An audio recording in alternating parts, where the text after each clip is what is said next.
Hello, Booktube. All right, we're back for part 4 of our 8K Q&A, and we are at Ian C., who says, well done on the 8,000. Thank you. One of my top 10 books will always be Don Quixote, and following your suggestion, I've just read the Decameron. What a joyful read, so many great stories, so much fun. Surprisingly raunchy for its time. Are there any other books from that era which are so easy to read and so much fun as these two that you might recommend? Well, you didn't mention it. I don't know if that's because you're assuming that I would assume that you've already read it or that you have already read it, but the Canterbury Tales, of course. The Canterbury Tales I would recommend. Michael Moore says, congratulations, Steve. Your love of dogs is world famous. So do you watch dog videos on YouTube? And if so, do you enjoy them or do they leave you frustrated? I tend not to watch them, no. I see clips, plenty of them, on Twitter. And it's always a dog doing something outlandishly adorable, and it's always a dog who has been heavily trained, including angrily trained. There was one just the other day. There was a clip on Twitter of a dog who has a dog treat right in front of him on the table. The owner leaves the room.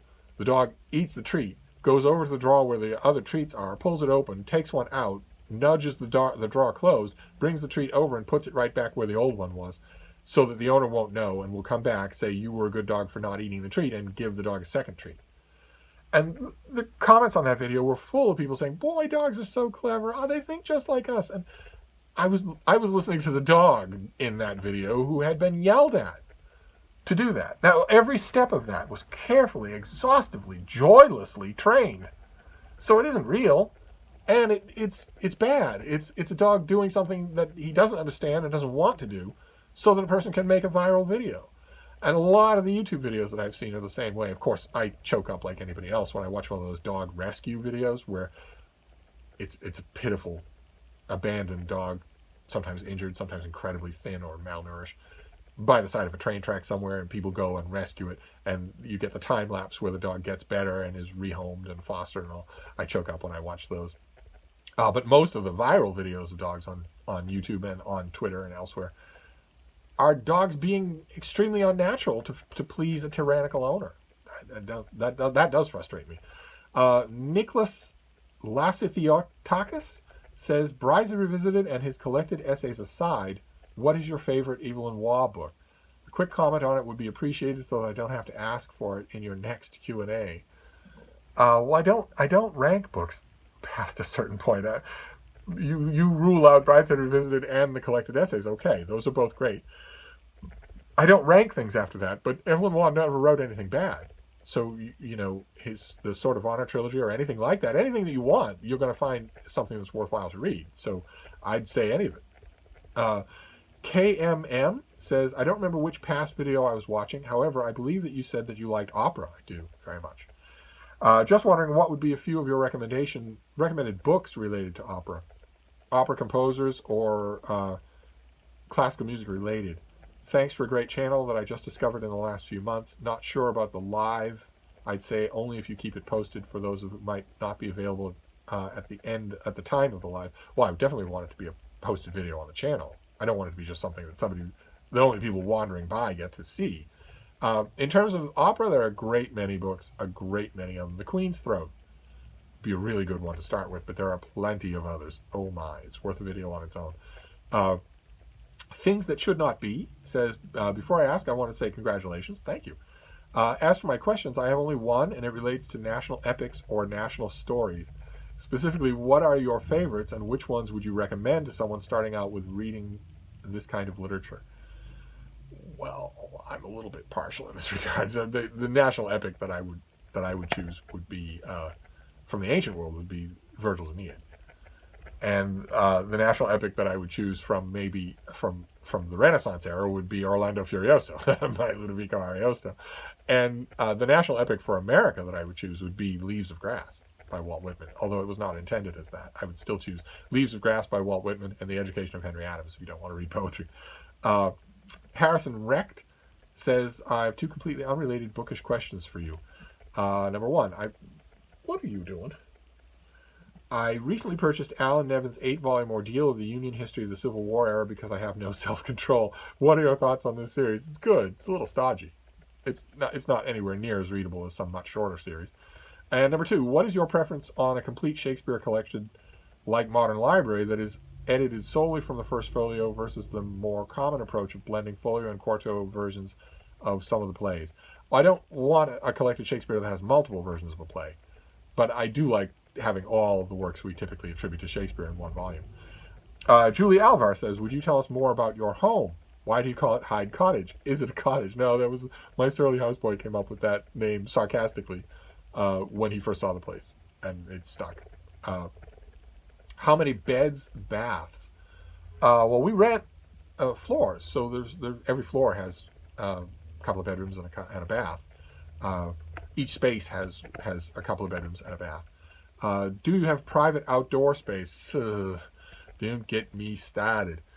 There is the potential for a very nice private outdoor space, but it needs work. It needs landscaping, and God, the headaches in getting that done and financed. At the moment, no. It's just kind of fun to get an idea of someone's living space. Oh, I agree completely. I'm terribly nosy about that sort of thing myself. It's a very nice, creaky old building. It's got a lot of character to it. It's in the middle of epic upheavals at the moment. I watched the previous ones. Oh wait, completely different. Would you do another in praise of Chunkster's video? I watched the previous ones and was grateful for the recommendations. Thank you for your many videos. I find you refreshing and your conversation scintillating. Well, thank you. Another Chunkster video would be a lot of fun. Yeah.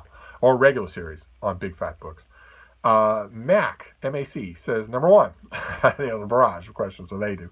Number one, now that Biden is universally recognized as the victor of the election, not universal, the current president doesn't recognize it, nor do any of the 100 million Nazis who worship him as a non-human being. They consider him to be more than human. Do you think Trump will still steal the election? What could he do? I feel that Trump and Giuliani are too dumb to formulate a plan of any kind. Well, they have a plan. They announced it long before the election, which is to get this thing to the Supreme Court, where they are expecting that the supermajority of Trump-appointed justices will simply hand the presidency to him. I want to believe that that is a fundamental misunderstanding of how things work in this country, which would certainly apply to Trump. I don't know what happened to Giuliani. It's a terrible, terrible shame what happened to him, but he ought to know better. That I originally thought that was their plan, and it doesn't have a chance because no one is going to do that. I've seen a lot of behavior in the last 4 years that I said no one would ever do, and they've done it. But it looks like all the legal challenges that Trump's team is putting forward are being laughed out of court, refused on the local level, and there isn't much time left. There's just 2 months left, so I don't. The plan, the number one plan that is brooded about, is that someone much smarter than Trump has told him what you want is for this election to be so contested that it goes to Congress, that it goes to the House of Representatives, in which case each state gets one vote instead of the delegates of that state. And if that happens, there's a clear Republican majority that would then hand the presidency to Donald Trump. This country would explode if that happened. That is totally against the will of the people. Joe Biden won the election by an absolutely staggering amount of the popular vote. And his win in the Electoral College, regardless of any of the suits that Rudy Giuliani and his clown car crew are putting forward, those suits aren't going to change anything. They're at most going to change 1,000 votes here, 1,000 votes there. Biden's win is so commanding that there's no chance of legally overturning this election. I wish we weren't even having the conversation, but we have. You put a fascist sociopath in the White House, you're going to get this kind of conversation. So I would agree with you that this is just, there is no case here, but we shall see. Number two, what damaging things do you think Trump will do during the lame duck period? Any foreign policy disasters, World War III on a Sunday? He's already made it clear. He hasn't talked to anybody, and I don't think that he will, but he's already made it clear that what he wants to do out of pure spite, he doesn't have any loyalty to America at all. Doesn't think about it. Doesn't enter into the equation. And the really depressing part is that none of his Nazi lackeys either think of America. No one has stood up and quit or done anything like that to say, you shouldn't do this. No matter how bitter you feel, I feel it too, but you shouldn't do this. No one has said that. So it's not just him. But he's already made it clear that what he wants to do, if the Supreme Court, if he doesn't get a legal someone to hand him the presidency. That isn't how this works. But he's made it clear that if he doesn't get someone to do that, then what he's going to do is simply burn everything, make it impossible, give Joe Biden a mess, just hand him a ruined government. And he can do plenty of that in the next 2 months, plenty of it. I really think, I say this all the time, it's not going to happen. I really think that a lot of the blame here now rests with the House of Representatives, with Nancy Pelosi. Because there's a huge amount of stuff that Democrats could do in both the Senate and the House. There's a huge amount of stuff that they could do to put the brakes to this, to get in the way of all of this damage that's happening. There's a huge amount that they could do that they're not doing. And it's because they're trying to be civil, I guess. Or they don't want to alienate a base or whatever. This is about the continuity of the government. They should be doing anything they can, and they're not. But he can do a lot of stuff. Although starting a war, the stereotypical thing that is brooded forward at him to do, relies on the cooperation of the military, and they are not obliged to follow unlawful orders. As I pointed out on social media, they're actually obliged not to follow them. So I hate to put any kind of weight of hope on the military behaving well, but nevertheless, who knows? Again, we shall see. Number 3, which of Trump's sycophants will carry on the torch of Trumpism in the 2024 Republican primaries? Trump himself, maybe. My bet is Tom Cotton. If Trump is alive, it will be him. And he will viciously attack anyone who wants to take up that legacy that isn't him. If it's not him, the 100 million people that I'm talking about will only be mostly satisfied with a child of his. They want a monarchy. So it'd probably be Don Jr. who would do that. Question number 4. If Dems lose the Georgia runoffs, what can Biden do to pass any legislation? Can we expect another obstructionist Congress? We certainly can expect an obstructionist Senate. Yes, no matter what Mitch McConnell is saying now, he will obstruct everything that Biden does. He has an apocalyptic vision of what he wants, and he has all the power in the world to effect it. Why would he yield any of that? Why would he consider anything that anyone says after that? If the Democrats lose these 2 runoff races in Georgia, they'll still be able to do a lot. Biden will still be able to do a lot, but that is a bad thing on its own. The reason he'll be able to do a lot is because the legislative body has given so much power to the executive branch. Look back at the past 4 years. How many of the most howling outrages to the moral integrity of this country were done by Donald Trump without consulting Congress? Huge numbers of them. Biden will have that same amount of power. No one should. No president should, positive or negative. But he'll be able to do a lot. Question number 5. How do you think historians will evaluate Mitch McConnell? They will evaluate him as the man who facilitated the end of the American experiment. Donald Trump is the one who enacted it, but Mitch McConnell made it possible. They'll be indispensably linked in history for that. Number 6. Who are your favorite senators in American history, excluding ones who became president? Oh, my.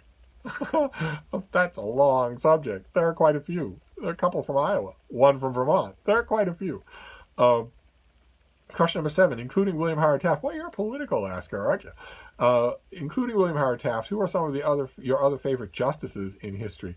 What makes you admire them? Supreme Court justices, are you talking about here? Or can we talk about the most high-profile justice who was never on the Supreme Court, Learned Hand? Also Lemuel Shaw. From going back a little bit further, Lemuel Shaw was also a great justice. But of course, I'm going to say Oliver Wendell Holmes, right? Since we went to the same public school together. Number 8, would Hubert Humphrey have made a good president? Why or why not? I don't think so. I think he'd have been a bad president and a one-termer. Number 9, how is an idiot like Trump able to corrupt those around him? Weren't people like Bill Barr at one point at least considered semi-respectable? Bill Barr was. At one point, even when he was first nominated, people were saying, well, he's an establishment man. He's not a kook or a nut. Doesn't matter. It has always been Donald Trump's one sole uncontestable talent has been to find the very worst in the people around him and enable it, bring it out. That has always been his worst quality. A few people have gotten out of that and looked back on it in public, in memoirs, and said, I can't believe I did those things. He helped me to do those. He found a part of me that I didn't know existed, a horrible part, and gave it strength. That's also naked profit. You have to be an egotistical maniac to get in, to think that you warrant national office in the first place. You give someone like that the chance of, well, if I stick with this guy, even though he's horrible, a racist, sexist, fascist, lying moron, if I stick with him, I get to do anything I want without accountability. A lot of people who are in national politics are already susceptible to that kind of lure. Question number 10, are you satisfied with Markey and Warren? Very much so. Question number 11, pretending for a moment it's achievable, what constitutional amendments would you like to see? I mentioned it already, get rid of the Electoral College. The winner of the popular vote should be the winner of the election. The only reason that's fought tooth and nail by the what is now called the Republican Party in America is because they know they'd lose. Well, that's a problem, but it's a problem you should fix on your own. It's not a problem you should foist on the electorate.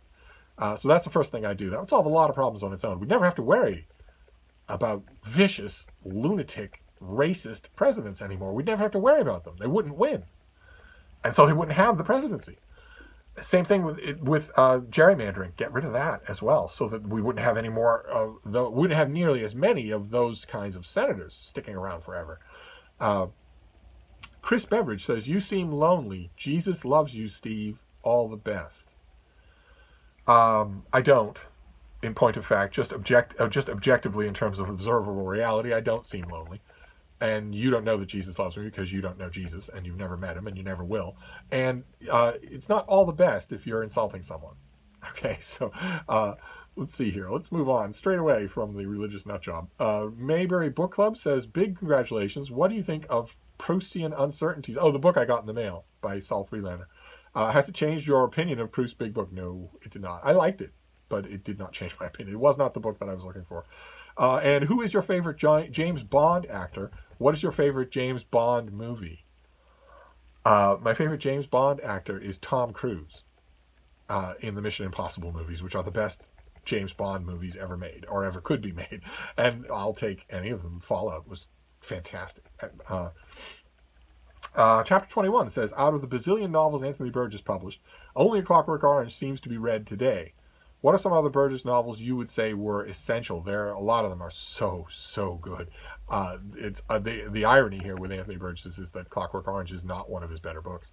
Earthly Powers is his masterpiece, and it is big and it is tough. It's difficult. I myself love his duology of Jesus novels, Jesus of Nazareth and The Kingdom of the Wicked. Man of Nazareth and The Kingdom of the Wicked, I think, are both first-rate historical fiction. And there are so many others. There are lots and lots of others. If you want a Burgess at firing on all cylinders, I would say Earthly Powers. Let's see here. The Abiding Badger says, hello, RiceTube. I have a rice haul for you today. Number 1, what kind of rice do you favor? Rice pilaf. Number 2, is Condi being good? Not going to war with you or anything. My little rice cooker is wonderful. Number 3, will you please make a rice vlog? I don't know how I could do that. It takes time. I can't edit. And you put the rice in, you put the water in, you set it to cook, and then there's a long time that goes by. I'm not going to set a camera there for 20 minutes in silence. Jonathan Noel says, what upcoming films are we to look out for? You with your Hollywood connections and all. That's true. Those of you who are new to the channel, I have an old friend who's worked in Hollywood forever, and he used to send me screeners of upcoming Hollywood movies. And I recently that has shifted in 2020 to electronic screeners, and the number has decreased because production schedules have gone all haywire because of the pandemic. But there was one that I saw just the other day. It was a screener for something. I'm trying to remember the name of it. I think it's called something like Let Them All Speak. Stars Meryl Streep, and she does a fantastic job, just fantastic. Diane Wiest is in it too, and she does also a really, really good job. And Candice Bergen. If I remember correctly, it was Candice Bergen. I watched a little bit of that and was very impressed. But I don't know when it comes out, and I don't know where it comes out, and I didn't watch the rest of it. Maybe the beginning was really good, and the rest of it isn't. Bill Rutenberg says, thank you, Steve. Thank you for being you. Well, thank you. I don't have much choice in the matter, do I? I'm always telling my kids at school that we have to learn to agree to disagree and get along. I feel that you truly are a great example of that, and people appreciate that. So thank you. Well, I certainly appreciate it. This little channel is a place where we can all fight tooth and nail and be friends at the end of it all. That's great. Question number 1. After all these years on Booktube, is there anything or any video you wished you didn't do? One that you thought twice about uploading? If so, why? Not so much a video as a comment. The comment that started the whole witch hunt session for me back in 2016. I was new to social media. I was new to the scrutiny that comments on videos and in comments field tend to come under, and I also underestimated the freebooting malice of bigger booktubers. A couple of bigger booktubers. Had I not made that comment, I would not now be considered untouchable, even now, all this time later, by people who didn't even have booktube channels at the time and who just have sensed in the air that I am not the kind of person that they should be seen by bigger channels to be friends with, because, you know, there's a whisper network and that can get you exiled to the wrong lunch table in the cafeteria. Utterly ridiculous, but it is still true, and I might not be dealing with that if I could go back and erase that comment. It's a clear indication when I do a book tag, for instance. When I do a book tag, and it comes time for me to tag people, and there's a channel out there that I like watching, but I think they may be in the category of people who have imbibed from the air that they shouldn't be seen with me. Typically, what I will do is tag them. Specifically in order to see, first, if they do the tag, and second, if they mention my name when they do. It's typical courtesy on Booktube that you say in your video who tagged you. And I've had it happen, sadly, I've had it happen 4 or 5 times, including just recently, where someone who was tagged in a video by me will do that tag, mention who the tag was created by, and say, yeah, it looks like a lot of fun, let's get right to it, and just skip right over who tagged them, because they don't want to say my name on their channel. So even now, that is still true. And if I'd known that had that kind of ridiculous legs, I would probably have just skipped making that comment. And question number 2, what advice can you give to people about agreeing to disagree and move on? It seems you don't hold grudges and you are a kind person. How can we get others to do the same? I think if you're rooted in yourself, the more rooted in yourself you are, the easier it is. If you don't have so much of yourself resting on whether or not people agree with you, then you'll have the internal equilibrium to just say, all right, well, we disagree about that. I mean, your own, to talk directly to Bill Rutenberg, for example, you have the complete life-fulfilling vocation of teaching young people. And you have young people of your own. That centers you completely.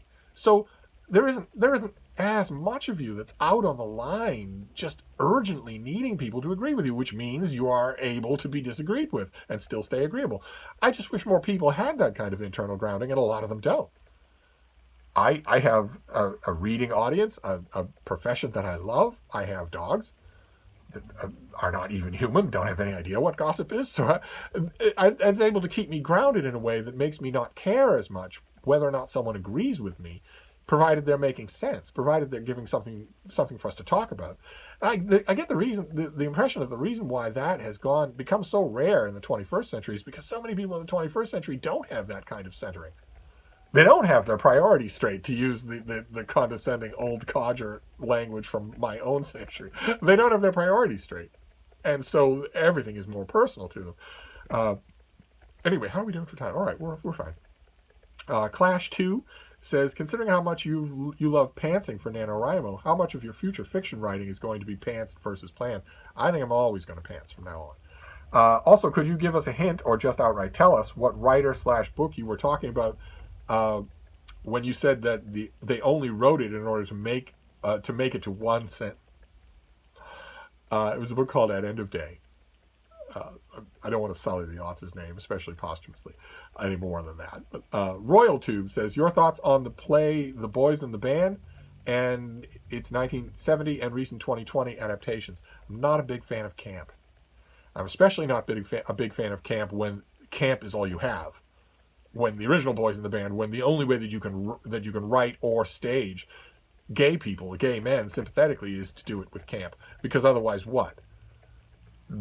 The straight troglodytes in the audience will burn down the theater. Well, that might have been true, but I'm not a big fan of camp. So I don't have much positive to say about Boys in the Band. Your thoughts on Prick Up Your Ears, starring Gary Oldman as Joe Orton. Again, I'm not a big fan of camp and caricature as a substitute for lived gay experience, whether it's real or whether it's portrayed on the screen or the stage. And Gary Oldman, I would have cast that movie differently. I would certainly cast it differently. It should be made into a movie today with a different cast, a very different cast. What other gay films would you recommend to someone who isn't familiar with the genre? That's a long question. I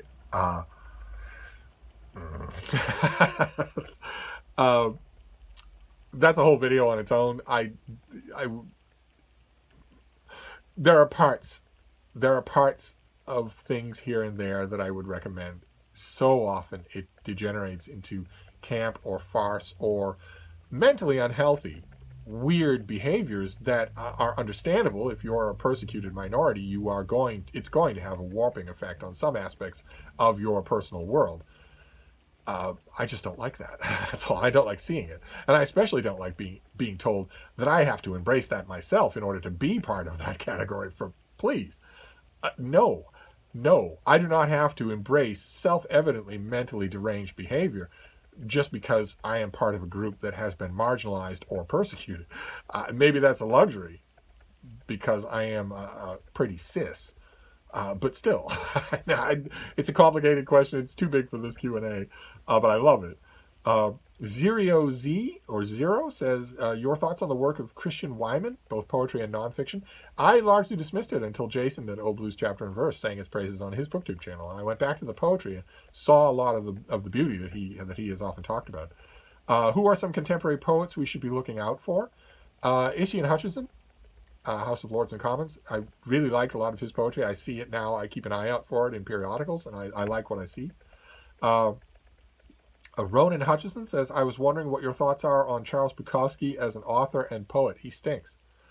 From my experiences at university, he seems to be perennially popular with young men, whereas other gritty authors like Henry Miller don't resonate as much. Do you think there is anything notable about him, or is it a fluke of a cult following?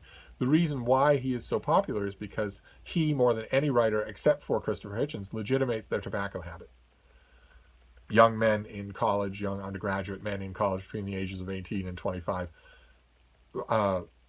addicted themselves to nicotine. And they're smart enough to know that they can't stop. And they're smart enough to know how horrible it is, that it doesn't have an upside. That all the illusions they had about making them cool with strangers or about being socially acceptable, that none of that is worth the horror show that they are now involved in. And a lot of those young men, as just a defense mechanism against the worst decision they have ever made, decide to try and legitimate it. So that's where you get all the paraphernalia, the case or the lighter or the times of day or the rituals or all that sort of thing. And that's also where you get the veneration of literary figures. Bukowski mostly smoked. I mean, he wrote a lot of crap and he postured a lot, but the main thing that he did in his life was smoke. And same thing with Hitchens. And young men zero in on that as a way to say, well, I'm gonna worship this guy because I'm gonna say all these reasons. But the real reason I'm going to do it is because he had the same addiction I have. I can't stop, and I want to feel good about that. Extremely unhealthy on all levels that we still even talk about Bukowski's literature. Let's see here. John Petter says, what is your desert island book and why? I wouldn't bring a book to a desert island. What are your views on book throwing? On one hand, it's good for the industry. On the other, it's a waste. Do you mean hurling a book across a room or throwing them out? I don't really do either one, so I wouldn't have any views. Sean Graham says 2 questions. First, what were your thoughts on the Falkland Islands crisis war when it was happening? And also, what are your thoughts on Uncle Tom's Cabin? I watched the Falkland Islands crisis with intense interest. I thought it was ridiculous, as most people did, but it was still intensely interesting and could very well have been real. And Uncle Tom's Cabin I really like. I happen to think it's extremely well written, and while I see the problems with it, I consider it among my favorite books. I do believe it's well written, yeah. William Fett says, what are your thoughts on the following authors? Richard Matheson, I like him. Ray Bradbury, I like him. Shirley Jackson, I really like her. What piece of writing from each stands out, if any? I like this. Quite a bit that stands out. My favorite from Ray Bradbury, for instance, is Engine Summer. Or no, Dandelion Wine. I thought about Dandelion Wine's ripoff, but it's Dandelion Wine. Joe Kerbel says, oh wait, we did that already. Okay. Oh wait, Lisa Garrity, we did that as well. Oh God, I copied these from into a Google Doc and I duplicated a lot of them here. Michael Moore, Nicholas, The Thing That Should Not Be, Doom Antidote. Okay, I subscribed to this channel early this year when you were still in Ancient World and with the Daily Penguin and haven't looked back. Welcome. Following on from the recent Arthur Miller video, my question is, what is the best theater production you've seen, and was it of your favorite play or something else? No, it wasn't my favorite play. I don't mean Arthur Miller here, but if you mean just in general, my favorite production of a play was actually in Michigan. It was an outdoor theater production of Midsummer Night's Dream, and it was, I thought, tremendously good. Everybody was on their game. It was just perfect, and the audience was into it. I also saw in Iowa, in northern Iowa, I saw a fantastic production of Agnes of God, the play Agnes of God, which is a little silly and has a very silly climax, but it really worked. Again, the cast just threw themselves into it. But neither one of those is my favorite play. So, Harrison Wrecked. Oh, wait, we did that already. Okay. Ducky Little Dictum. We did that already. John M. We did that already. Brandon Grant. Oh, Deborah McDonald. Orthia NZ. What would you do if someone accused you of being a hoarder?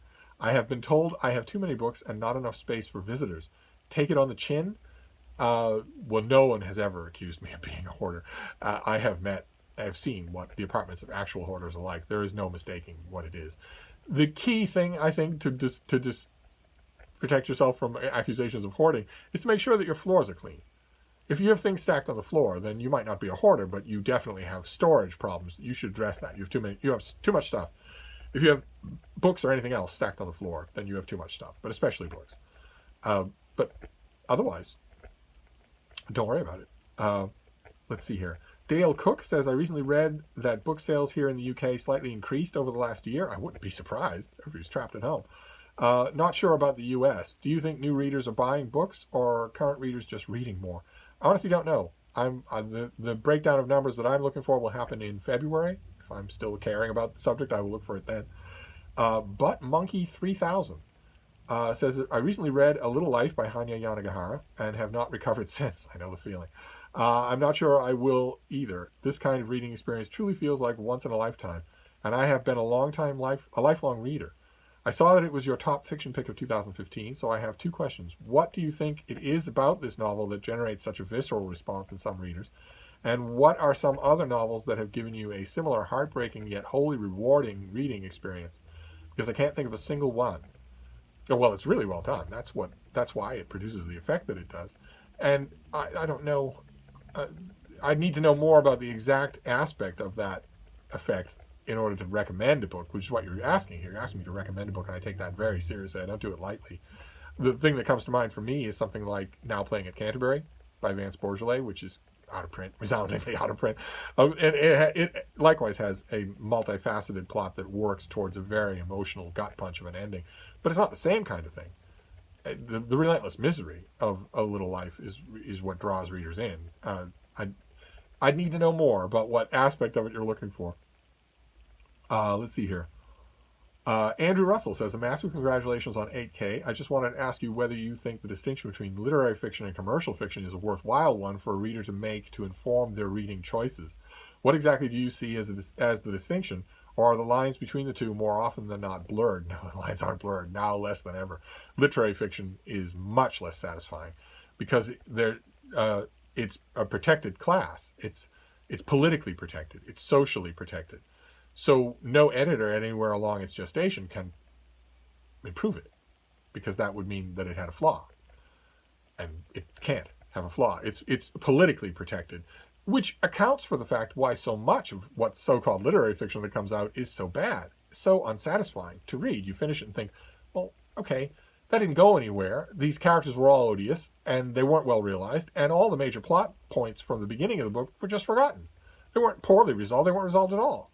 Whereas commercial fiction, well, the very name implies that someone out there is expecting to make money off it. So more people have their hands at it, and the authors of it tend to be more amenable to being told you need to fix this. So I'm a bigger fan of commercial fiction than I am of literary fiction. And Thrift Bookish says, since our recent election in the U.S., it has me wanting to read some presidential biographies. I see you did some of the presidents about 4 years ago. Can we get a series of recommended presidential biographies of presidents minus Donald Trump someday? I would like to continue that series, yes. Also, who would be your top 5 best first ladies? Do you mean books here? Louisa Catherine, for instance, by Marjorie Heffern, is a great biography of John Quincy Adams' wife.